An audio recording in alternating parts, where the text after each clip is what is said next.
What is an emergency fund and why do I need it? Ibang usapan na to.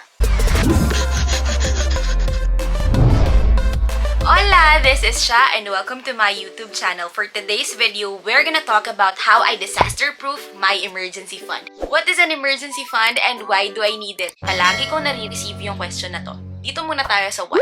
An emergency fund, ideally, kung isa-search mo siya sa Google, is around 3 to 6 times our monthly income. So kung iisipin, kung 20,000 yung monthly income mo, your minimum emergency fund should be around 60,000 pesos. And kung 20,000 nga ang income mo, kailan mo pa kaya mamimit ang emergency fund target mo? I created my emergency fund in a way na hindi ako ma-intimidate or doable siya for me. So I'm gonna share with you my tips on how I strategized my emergency fund kahit na hindi pa siya umaabot ng 6 times my monthly expense. Let's do it! Bakit mo ba kailangan ng emergency fund? In case na malay off ka sa trabaho, in case na magka-pandemic ulit at magka-lockdown, and in case of natural calamities. Kasi hindi naman natin makokontrol kung walang kuryente, walang tubig, and walang internet. Sa panahon natin ngayon, we're so used to bringing small purses na ang laman lang are our debit cards or credit cards. So, cling cling! Kamusta naman yung digital banks mo or yung mga e-wallet mo?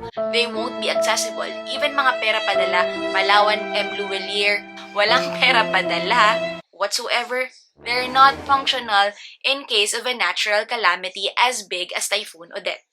And my tip number 1 is to keep at least 1 day worth of your expenses in cash. Na nakatago, nakasiksik sa wallet mo or sa bag mo. Take it wherever you go. Get it? I know you get it. Tip number 2, keep at least 1 week worth of your family or your household expense sa bahay na nakakash. This way, if a disaster happens, just like in Typhoon Odette na 1 week kaming walang kuryente tsaka tubig, we were able to fend for ourselves for at least 1 week. Tip number 3, I keep 3 months worth of my expenses sa mga bangko na merong branch na malapit sa akin. Example? BDO, BPI, Union Bank, PNB, Metro Bank. Usually, yung mga banks na na-mention ko, meron silang maintaining balance that ranges from 2,000 to 10,000 pesos. So, yung emergency fund ko na nasa bank na yun doubles as my maintaining balance. Now, here's my last tip. Anything in excess of 3 months worth of my expenses, I keep in a digital bank. It still grows me a little more interest compared to keeping my entire emergency fund sa isang commercial bank that only grows me 1% or lesser every year. Remember, kapag nagsisave up ka ng emergency fund mo, you're simply gonna park your money in anticipation na merong emergency na mangyayari balang araw, so you don't know when it will happen. You still want it liquid, but not too accessible for you. Now I'm done sharing where I'm keeping my emergency fund. Ito naman ang mga areas where you should not keep your emergency fund. Emergency fund is not your stock investments. Emergency fund is not your mutual fund investments, UITF, or your time deposit. Those are not emergency funds.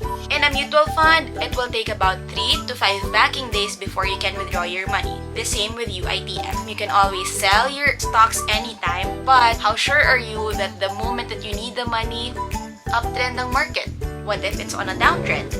Third, time deposit. Time deposit has a specific lock-in period. If the emergency happens within the time frame na yung time deposit mo is hindi pa mature, you won't be able to access your money. The same thing goes with your MP2 or your mutual fund investment with Pag-ibig. So for this channel, I'm trying to squeeze down my videos for 5 minutes or less para hindi kayo mabore. I will see you in my next episode, and kung may specific topic kayo that you want me to discuss, comment down below.